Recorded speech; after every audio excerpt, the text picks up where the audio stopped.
Okay. Hello. Ito na po yung nagawa natin. Cross. May cross tayo dito. Meron tayong ganito.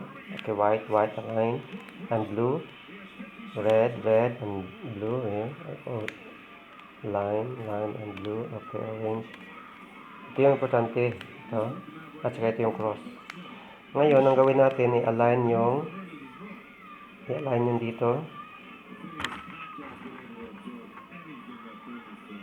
Dito, align. Align yung line. Align yung orange. Align ang okay, ito ang white align dapat. Ito din ang red align. Ngayon meron tayong isa orange. Harap natin yung orange diyan.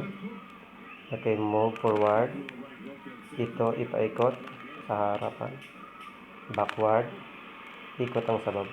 Upward ulit. Ikot ng 2 beses. At balik ulit naman. Ngayon, hanapin natin kung may magkapareho dito. Red. Okay, red, white, and red and white. Okay, meron tayong red and white. Ngayon, okay, red and white. So, ito, red and white. Ngayon, after red and white, okay, ito na yung gawin natin. May red and white na linya.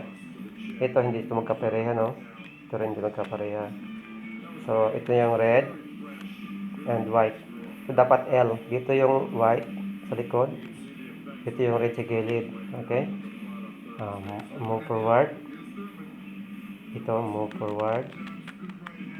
Ikot. Move backward. Ikot ulit.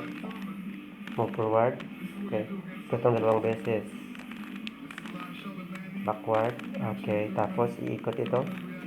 Okay. Align, ha? Align. Okay. Align. Align ulit. Okay. Ito na po. So, meron tayong cross. Align dito. Align. Align. Align. Okay. So, yan po. Practice nyo. Salamat po.